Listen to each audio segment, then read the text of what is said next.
Somewhere right now, a person with a huge goal, a book, a business, a body they actually want to live in, is lying on their couch watching someone else achieve theirs. And here's the part that doesn't add up.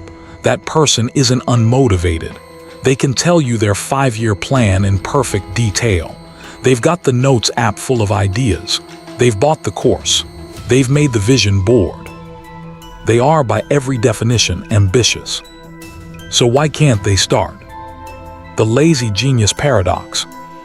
For decades, we've been told this is a character flaw. Lazy people lack discipline. Full stop, case closed. But here's what the actual research says, and it's the opposite of what you've been told. Procrastination isn't the absence of ambition. In a lot of cases, it's a direct symptom of it. Let's kill the myth fast, because the word lazy is doing a lot of dishonest work in our culture. Psychologists who study this, real clinicians, not productivity influencers, keep seeing the same pattern in high achievers. People with packed schedules and impressive resumes, calling themselves lazy even while everyone around them thinks they're doing a lot. 3 different things get mislabeled as the same thing. 1. Fear disguised as laziness. Avoiding a task because you're afraid of failing at it gets misread as not caring about it. 2. Burnout disguised as laziness. When your nervous system has been running at full capacity for too long, the exhaustion that follows can feel identical to apathy. It isn't. It's your body asking you to slow down. 3. And this is the one nobody talks about: protection disguised as laziness. This is the one we're spending the rest of this video on, because it's the most counterintuitive. Here's the sentence I want you to remember. For a lot of ambitious people, procrastination isn't a failure to care about the outcome. It's an unconscious strategy to protect themselves from what caring costs. Here's the paradox researchers keep documenting.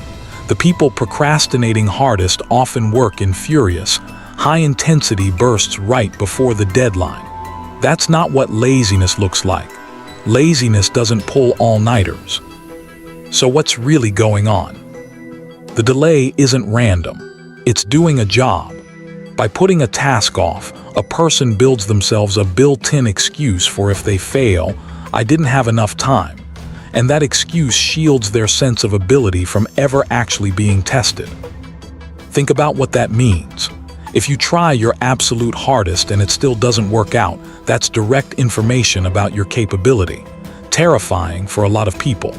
But if you wait until the last 14 hours and it doesn't work out, you were never really testing yourself.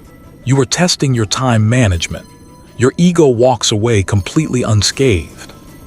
Psychologists call this self-handicapping. And here's the twist that made researchers take it seriously. It's not more common in people who feel worthless. It's more common in people who have tied their entire identity to being competent. The higher the perceived payoff for succeeding, the harder the brain works to protect that image, even if protecting it means delaying. Picture the straight-A student who spends 4 hours color-coding a study schedule instead of studying. The founder who redesigns the logo for the 3rd time instead of calling a single customer. The writer who reads about writing, watches videos about writing, buys another course on writing, everything except opening the document. None of them are unmotivated. Every one of them is one exposed, imperfect first draft away from finding out something about themselves they're not ready to know yet. That's not a lazy person. That's a scared person who's really good at looking busy. This next part comes from Dr. Timothy Pitchell, who ran the procrastination research group at Carleton University for decades, and his reframe completely dismantles the time management myth. Pitchell's core finding: procrastination is an emotion regulation problem, not a time management problem. You can build the perfect to-do list, block the time on your calendar, do everything right, and still not do the thing, because the thing was never about scheduling. When a task is attached to a negative feeling, frustration, anxiety, boredom, resentment, we procrastinate on it specifically to regulate that emotion, not to avoid the work. to avoid the feeling. Pitchell compares it to eating calories you can't afford, or spending money you don't have, powerfully rewarding in the moment, even though you already know the cost is coming. Here's where it connects to brain chemistry, and this is the part most productivity content skips entirely. Neuroscientist Kent Berridge spent 30 years studying reward and found something that changes the whole conversation. Wanting and liking are two separate systems in your brain, run by different neural circuits, and they can become completely disconnected from each other. Translate that into human terms. You can want the six-figure business, the finished novel, the shredded physique, want it with your whole chest, feel that pull every single day while getting almost zero pleasure from the grinding, boring, uncertain steps required to build it. The ambition is 100% real. The dopamine is firing. It's just firing for the idea, not the doing. Here's what that looks like in a single evening. You lie in bed picturing the finished result, the applause, the launch, the number on the scale, and it feels incredible. Real dopamine, real high. The next morning you sit down to do rep 1 of 1,000.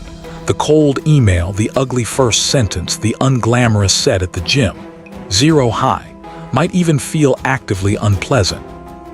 So your brain, chasing the biggest reward signal available, quietly redirects you towards something with a reward attached right now, like your phone. That gap between wanting something intensely and getting no reward from the process of getting it is exactly the gap procrastination lives in. Your phone closes it in about 2 seconds. Notification, dopamine, done. No risk, no delay, no possibility of failure. The ambitious brain isn't broken. It's just following the reward it can actually feel right now, instead of the one it can only imagine. Here's a finding that should feel personal if you've ever called yourself lazy, while also being the most competent person in the room. High achievers are, counterintuitively, more likely to procrastinate than people who are less driven, largely because of a heightened fear of failure. Not despite their standards, because of them. Researchers call this mastery avoidance orientation. Studies on achievement goals found procrastination strongly tied to this avoidance-based mindset, and actually reduced in people with an approach-based mastery mindset instead. In plain language, if your relationship to your goal is, "I need to prove I'm not a failure," your brain treats every step toward it as a threat to defend against. If your relationship to the same goal is, "I get to build a skill I care about," the exact same task stops feeling dangerous. Take two people prepping for the same job interview. Person A is thinking, "If I mess this up, it proves I'm not actually as capable as everyone thinks." Person B is thinking, "This is a rep, win or lose, I'll be sharper for the next one." Person A runs out of time to prepare and shows up underprepared. Person B just prepares. Same stakes on paper, completely different internal weather. And underneath a lot of this sits a fear people almost never say out loud, not "what if I fail?" but "what if I succeed, and now this is just expected of me forever?" The finish line stops looking like relief and starts looking like a new, permanent floor you can never drop below again. That fear produces the exact same stalling as fear of failure does. From the outside, both look like laziness. From the inside, it's a threat response system working exactly as designed, just aimed at the wrong threat. So if it was never a discipline problem, just have more discipline was never going to fix it. Here's what actually works. First, get emotionally honest before you get productive. If procrastination is fundamentally about mismanaging a feeling, the fix starts with the feeling, not the schedule. Before you open a new planner app, ask the real question: what am I feeling when I picture starting this? Dread.